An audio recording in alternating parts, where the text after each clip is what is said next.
In this follow-up pedicure session, the client returns with improved toenail reattachment and nice updates on life, love, and business. While I gently continue nail restoration, we dive deep into entrepreneurship, manufacturing lessons, marriage dynamics, and the personal growth it takes to run a business as a team. So sit back, relax, and enjoy this hilarious and heartwarming pedicure session.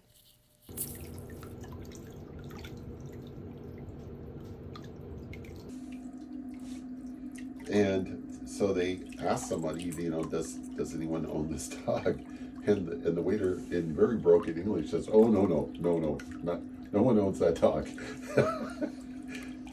So they said, "Well, we'd like to adopt it."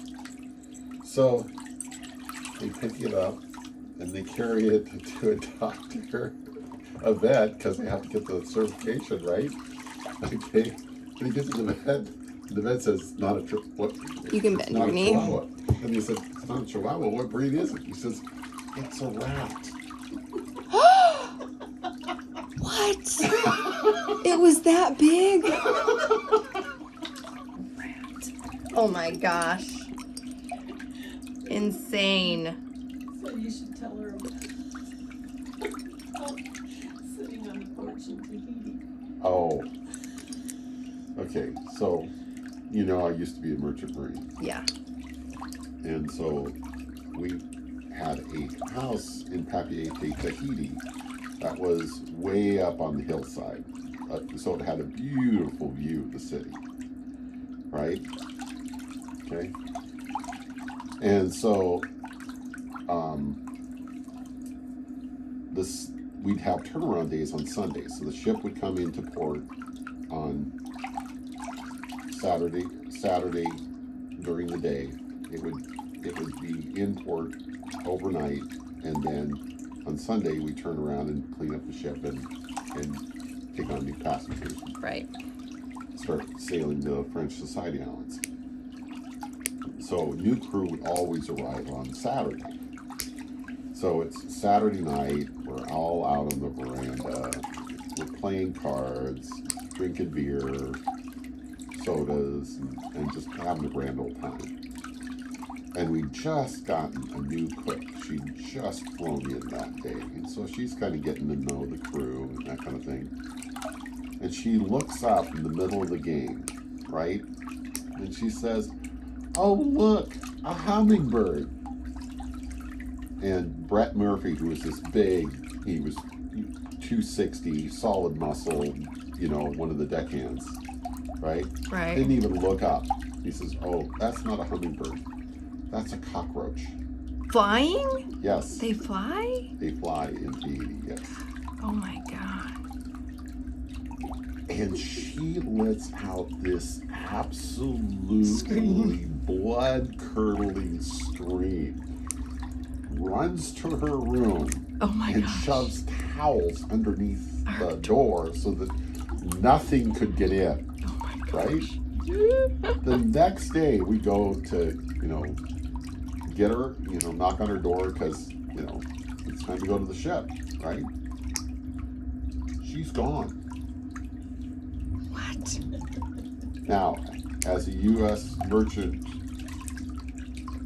Enlisted. in other words, if you're serving on a U.S. ship, they have to provide you a ticket there, and they have to provide you a ticket home, right? Yeah. And all you have to do is go into the airport and show them your Z card, and they'll say, "Where do you want to go?" And they'll give you a ticket. So she had gone back to the airport that night, packed up her stuff. Oh my gosh. She was not going to be anywhere where cockroaches could fly. Oh my gosh. That's crazy.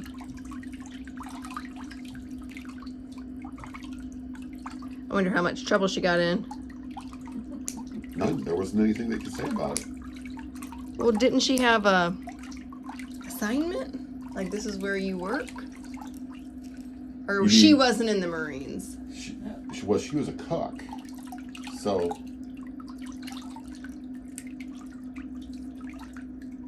she had her Z card, but that's, But she wasn't assigned to the ship? well, they They ended up sending her to a different ship. Okay.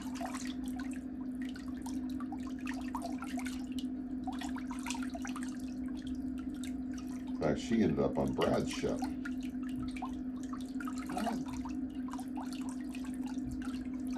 Columbia River? Oh, no, Panama? the Great Rivers Explorer. She ended up on Great Rivers. So she would have been on the Columbia River, but on a different ship than Brad was. She never even saw the ship when she was in Tahiti. Nope.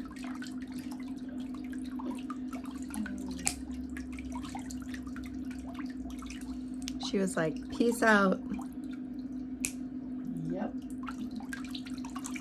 Well, the Great Rivers Explorer and the Max are sister ships. They were built to the exact same specifications. Oh, I call her the Max, but she was called the Majestic Explorer.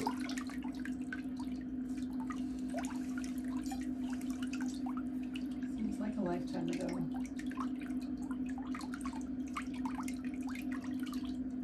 Yeah, I don't know how time goes so fast. Yeah. Is that nail reattaching? Yep. It's halfway up. So better than it was. Mm-hmm.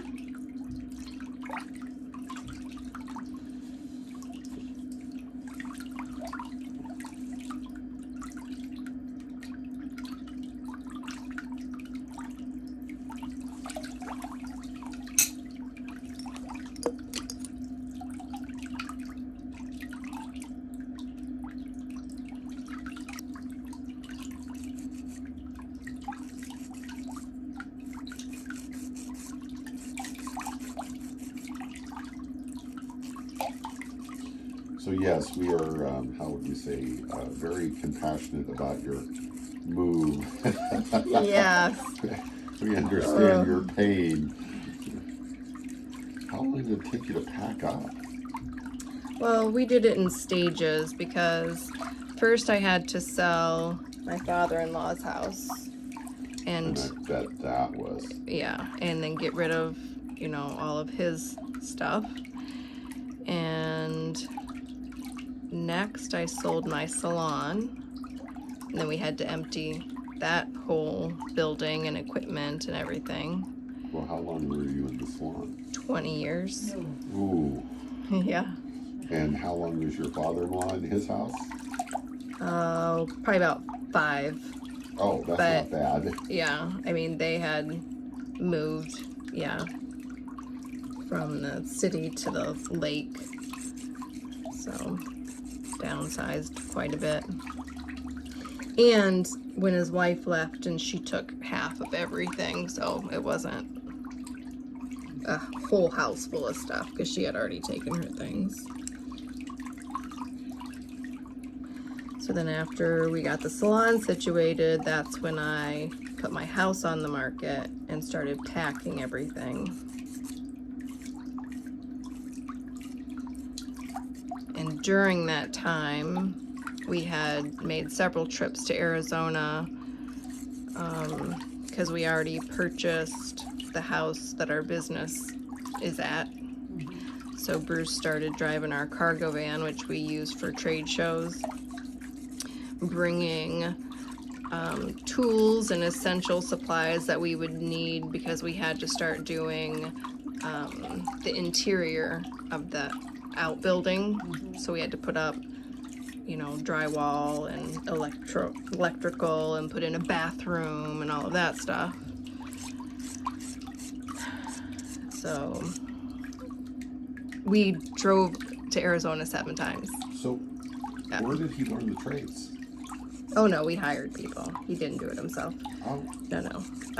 But my dad and my brother, they have experience in that stuff. And my dad came for a week one time and helped. And then my brother helped and did all of the rest of that stuff too. So my brother moved out here with us too.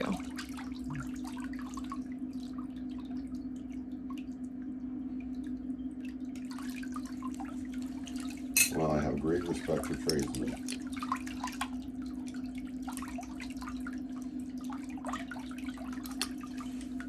there's a lot of need for them right now, and There aren't sure a lot of is. them out there. No, there's not. You're really going to love the before and after photos today. There's 18 photos for you to enjoy at the end, so be sure to stick around for those.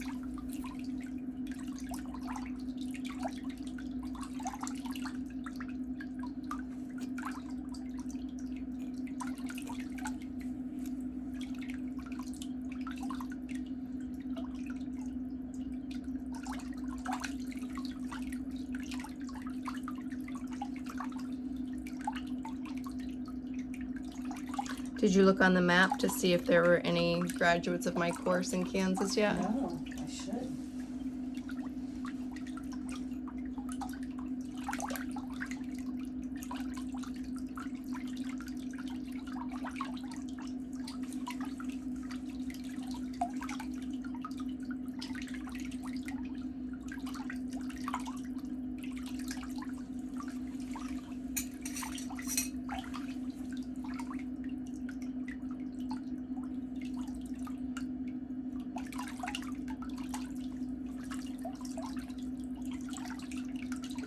So when you started doing this,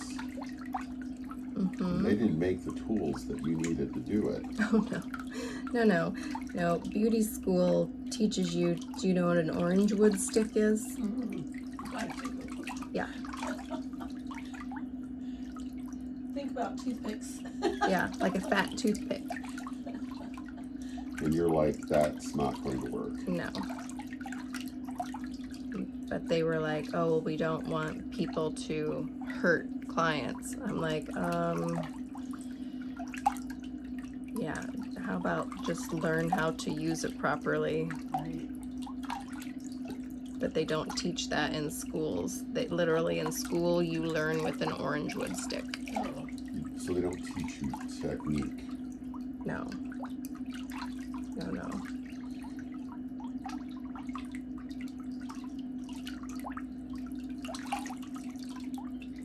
there's one in Junction City. Oh, good. That looks like it's probably hour and a half away.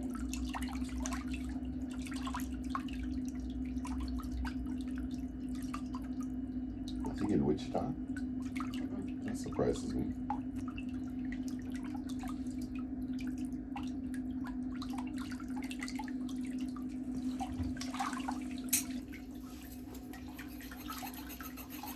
So you guys designed the shapes and everything? Yeah. We had about, I think we maxed at 200 SKUs. Wow. Tell her about designing circles. Oh, yeah. We used Visio to design the templates, and most of the time, I just told him what it needed to do and kind of a rough idea, and then he made it happen. But then this one, we were really crunched for time as far as production was concerned to be ready for a trade show, Yeah. to get our prototype in so that we could show it. And so we had two templates. One had about 20 circles in a 12 by 12 area, just concentric circles. And then the other one had about 40, I think. It was a lot. And with different size holes for different size tools. And so he figured out the spacing for each ring of these circles. And one took me 8 hours and the other took me 10 hours of just plotting and placing and plotting and placing. You had to go in and you had to give it the program the exact coordinates of where it was supposed to be, Right. down to 1/1000th of an inch. Oh my. Okay, I about went cross-eyed. and then it would move it to the proper coordinates and drop it there, right? So were these for like punches? Yeah, one was for a paper piercer, so it's just a pointy end. And Okay. you pierce through the hole. So the hole had to be small enough so that there wasn't wiggle room for accuracy. Right. And but yet big enough so that it could accommodate different brands of piercers. there was that, and then the other one was for use with eyelets, which are kind of like eyelets on a shoe. These shoes don't have any of this. But they were used in paper crafting quite a bit for a while. And Okay. so you'd have a punch that you'd hammer, and it would go into that hole. It was like eighth of an inch. Yeah, eighth of an inch. Or we had some for 3/16 of an inch too. So you place the punch in the hole and then tap over a cutting mat, of course. Right, Otherwise, right. you're gonna have little holes all over Yeah, the dining yes. room table. And so, you know, only somebody who's a perfectionist would design tools to make sure things are aligned properly. But if you just eyeball it, it's always crooked. Right. So we had those templates. So we've been Okay. sitting You on can them bend for your a long knee and go time. back in the water. And then you get them and you use them for a while, and then, oh, I wish I would have tweaked it a little bit this way. I think our first template, we had 3 or 4 different versions. Yeah, the first version was just, It was 8.5 inches. it was 8.5 inches, and it had just holes punched on one side, holes punched on the other, and our final version had, you know, the Thing. first one was CNC. The first versions were Yeah. all done CNC. Then when it went to China, they were all stamped. Okay. They had a mold made, and they just Right. boom, and they made, you know, 50 in a minute. Right. Yeah, we had to be really careful with quality assurance on those, because if they did too many, then the whole size wasn't consistent. Oh. The bottom of the pile versus the top of the pile. Right. So we learned a lot about manufacturing processes and which processes did what. The last batch that we got, that was all done with not a plasma cutter, which would have cut with heat, but a water jet. Oh, yeah. Yeah, I've seen water jets cut carpet and all kinds of crazy stuff. Cut And your it- arm off. It took 5 seconds for it to cut all the holes. Wow. And we learned, not quickly enough, but we learned that it's a whole lot less expensive to manufacture in China than the US. Yeah, I had I went through all of that when I had my hand rest patented for nail technicians. So we had to do the whole computer animated design, and then Which program did you use? LiquidWorks? no, Fusion 360. And then the first prototype was 3D printed. So we had to make sure that the function of it was properly, but then everything had to be changed for support and weight and injection molding. So we had to change all of the wall thicknesses and put support underneath, and then choose the material to have it made out of. So it was really strong, because there's so many on the market that as soon as a client just leans a little, crack, it just breaks right in half. Kind of defeats the purpose. Yeah. So when people buy our hand rest, it's the last hand rest that they ever buy, because it never breaks. And it's the only ergonomically designed hand rest for nail technicians, so the client can't push or pull or put their weight on the nail tech's body. Those things you don't think about that become important when somebody is doing it repetitively. Mm-hmm.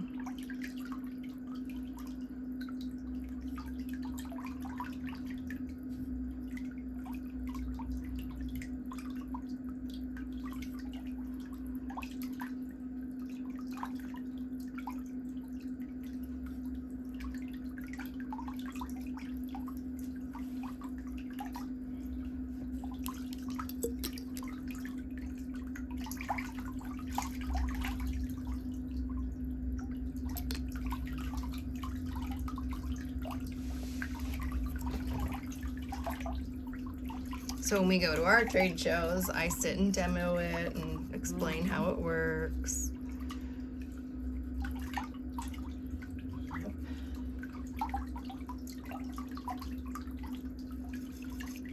Trade shows are a lot of work, but I enjoyed them. They sure are a lot of work.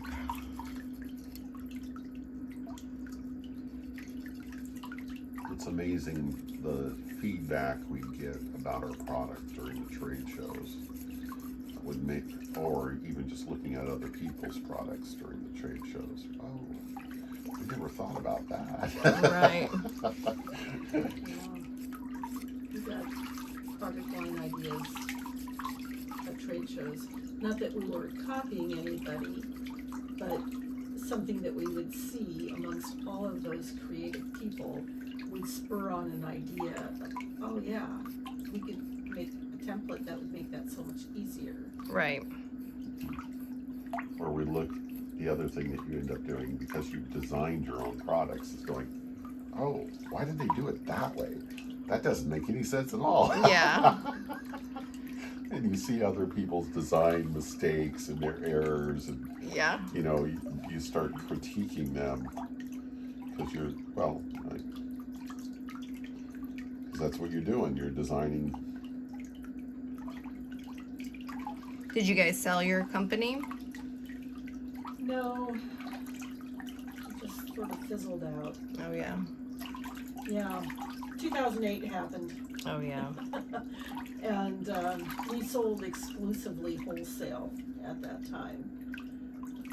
There was a lot of criticism in the crafting industry for companies that sold via their website because the store owners saw it as being in competition with them. You know, why should they carry our products if their customers can order from us? So we made a conscious decision not to sell on our website and only to sell wholesale. And, you know, we took the high road with that, but sometimes that's not the lucrative road. No. And then it They came should back- feel, lucky to even get to sell your products. Yeah. And as long as you're selling at a retail price, Right. they get to buy it for less than you're selling it. So Yep. So then when 2008 happened, the last trade show that we went to was January of 2008, and Susie Orman was the keynote speaker. And she said, our economy is terrible right now. I would tell you not to spend money on anything, even product to fill your stores. oh my And there gosh. they were with, 1,200 vendors on the show floor who were wanting to sell product. We're going, who invited her? Oh She my told- God. She told all of our store owners not to buy anything. Well, her prediction was spot on. The economy tanked that year, and half of our customer base closed their doors. Oh my. And so then we were stuck with not having anybody to sell to. They were all going bankrupt and or just closing. And so then how do we sell our products? So then we did sell from our website for a while, but what we sold was a discretionary spending kind of product. It doesn't put food on the table. Right. So For hobbyists. yeah. So a lot of companies in the crafting industry went under that year. So we had a garage full of product for a long time. And what to do with it, and life happens. When you have space for it, you just don't think about it. Right. You know? You just keep moving on with other parts of your life, and I wasn't about to move it all to Kansas, so time to get rid of it, take the tax write-off. Yep.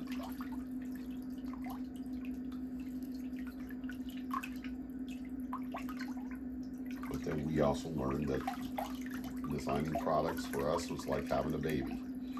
You know, there's parts of that you own and you feel very passionate about, and you love to hear the response from the consumer of your product. Mm-hmm. Yeah. It's very rewarding. And it was sad seeing the end of our company. There were products we designed that we never manufactured. Right. Well, yeah, that last trade show, we had prototypes to show in our booth, and we ended up not making them. Not producing We them. didn't have enough orders because nobody was buying.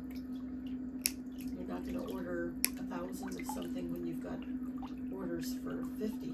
Right. And after that show, I figured it was the end, because we would get about half of our annual sales at that show in January. And that would just set us up for the rest of the year. Oh, wow. And we came home with a fraction of what we had previous years. That was our 6th, 7th show, something like that. 6th, our 6th show there. We did others throughout the year, but that was the big one.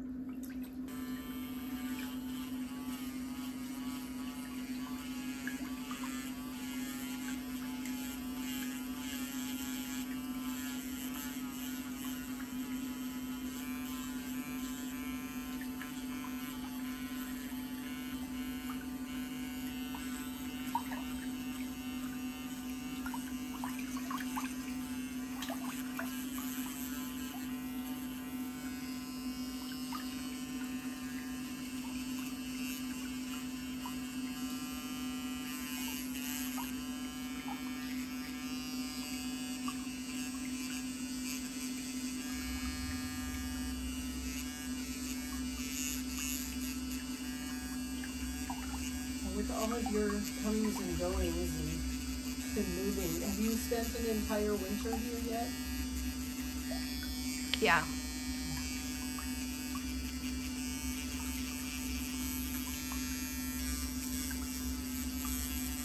Yeah, we started,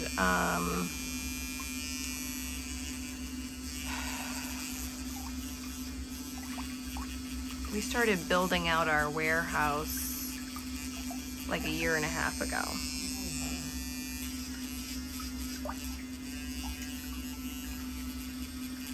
It's a long-term project. Yeah, it was like May or June. And we bought our house that we live in now, but we didn't move into it. We bought it in April, and we didn't move into it until December.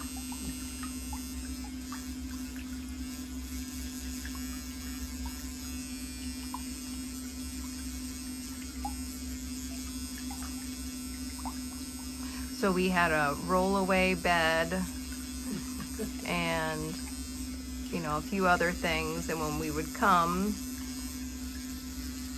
we would sleep in the house, but we had no furnishings.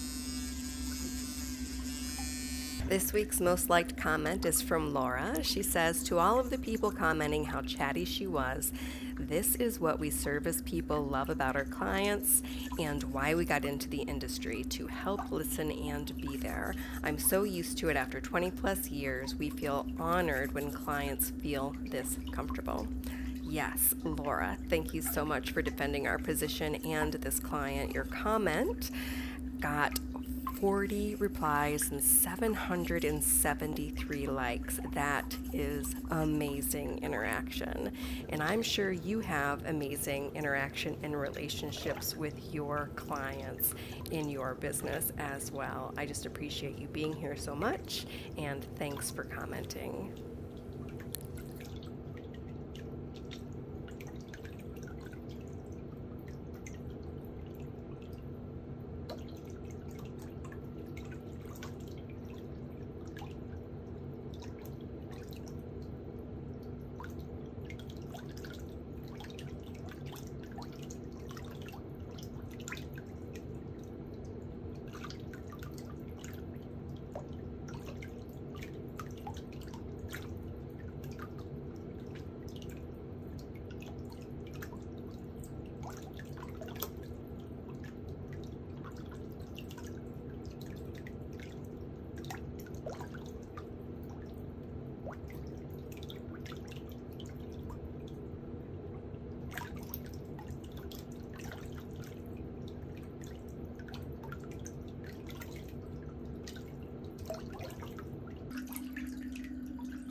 long have you been married? 27 years.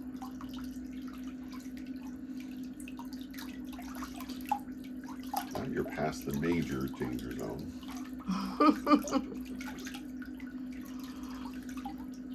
Bruce lives in the danger zone every single day. He just doesn't realize it. Well, first of all, one of the things that we learned was the 7-year itch really does exist.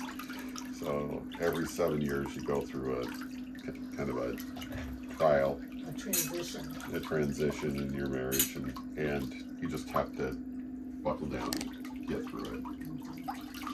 Depends on how well the other person listens. Yeah, well, we heard about that when we were married. Well, it was within our first year of marriage. The times are 7 years, give or take a year, 14, give or take a year, 21, give or take a year. And then after that, you're pretty much set. If Yeah. you weathered through those storms. Right. 14 was the hardest for me. I don't remember why, but yeah, there were times I thought, man, I don't really like him all that much right now. I still love him, but I don't think I like him all that much. And you were probably thinking the same about me, but we just pushed through it. And Right. it got better. Communication will always be an issue. But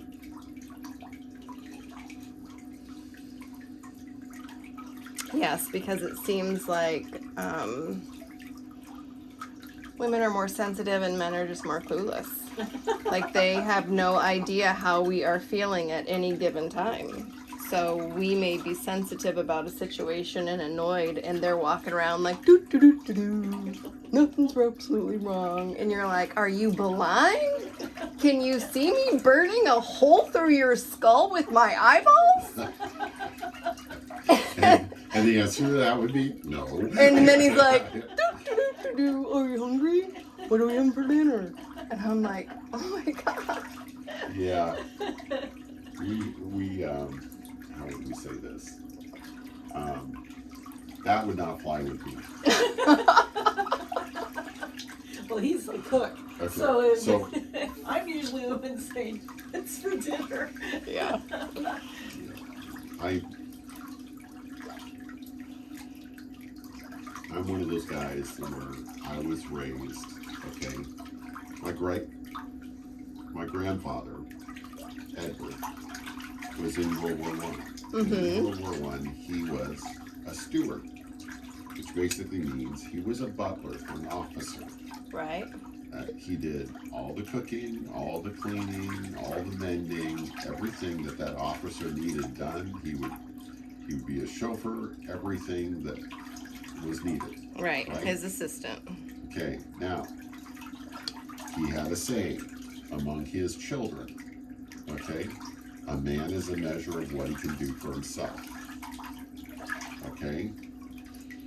He taught his grandchildren that too. Nice. Okay. I was flipping flapjacks with my dad at 4 years old. Okay. So you like to cook. That's good. By the time I was 12, I was cooking for the family. Nice. Okay. So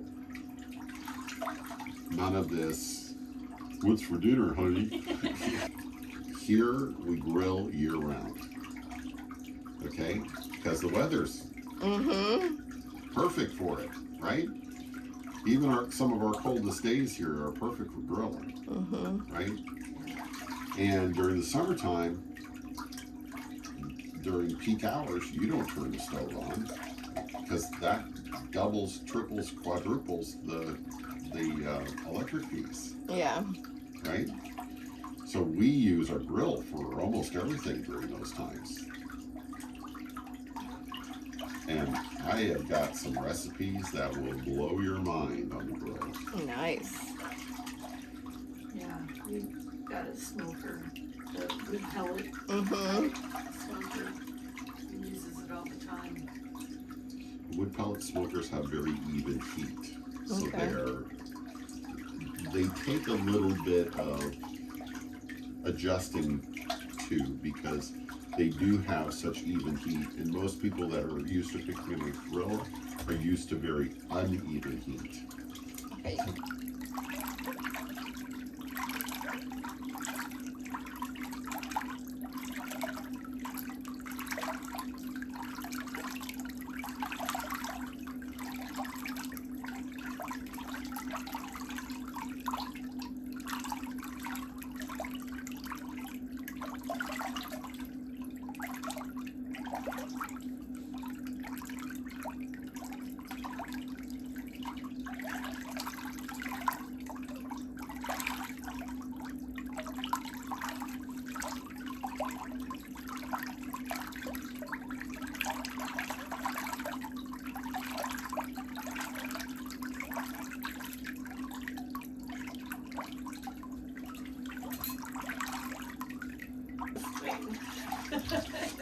You're like, we'll get it all the way there, and then it'll just will die. dud out. It was almost 30 years I had- old. Oh wow. It had a crack in the motor, and so or the impeller, and so I'd already replaced the impeller in it, so that and the impeller cover. We don't bother with getting the warranties on them, because anything that goes wrong with them, I can fix it. Right. And have you ever heard of appliancepartspros.com? Mm-mm. Okay. Just something to put in the memory bank. They are in San Diego. Okay? Okay. Almost everything there can be here practically overnight. Okay? So if you know what's wrong with it, Right. they have a video that It shows you you how. go to the part, and there's a video. You click on the video shows you how to get to the part, Yeah. how to change it, and how to do that fix for that particular part. Yeah. In our last house, I had to fix our dryer because Bruce is like, we'll just buy a new one. And I'm like, no, we're not. But he wouldn't fix it. And so I did that. I got online, I looked it up, I ordered the part, I did the whole repair myself. I filmed it. I've never posted it. It's hilarious watching me climb on top of this dryer and behind it. And They are so easy to fix. Look, they're using the reason why they're reliable is they're using technology that's 30 to 40 years old. right. Okay? There's nothing new under the sun as far as the washing machine and the dryer is concerned. Okay? Yep. And the great thing about like the new ones, the ones we just ordered, right? The before and after photos are coming right up. You go in and there's a internal diagnostic, and if you have the information on how to read the internal diagnostic, the machine will tell you what's wrong. Right. That's awesome.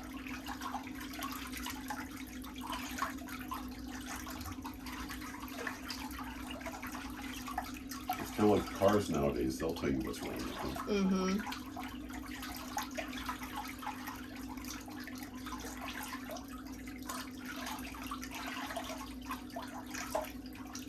All right, bend that knee.